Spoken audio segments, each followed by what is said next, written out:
Eh bien, chers amis, aujourd'hui, une nouvelle conférence et nous allons faire un sujet inédit ce jour, donc le mystère des géants.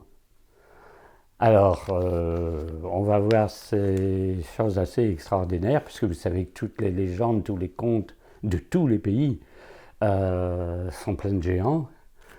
Alors, pas seulement de géants, parce qu'il y a des nains, des fées, des sorcières, tout un tas de choses.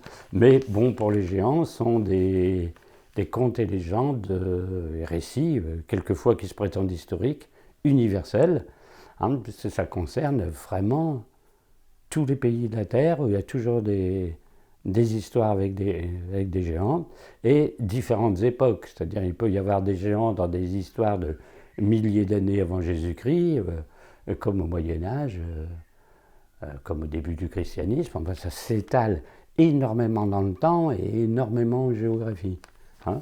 Donc c'est quelque chose qui peut être apparenté à une donnée universelle.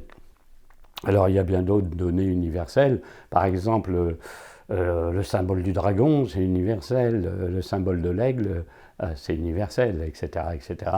Bon, les géants aussi, sauf qu'on ne va pas douter 5 secondes qu'un aigle existe, que on va se dire, les géants, écoutez, c'est bien beau dans les légendes, mais on n'en a jamais vu, hein, etc. Et donc dans la conférence, vous allez voir que si on n'en voit pas aujourd'hui, il y en a partout, hein, on en retrouve à l'état de squelette, hein. Alors, ces géants, bien entendu, vont poser une série de questions importantes. Donc je vous en cite quelques-unes au passage, hein, on va traiter aujourd'hui par des exemples. Alors, les géants ont-ils vraiment existé? Bon, ou est-ce que ce sont que des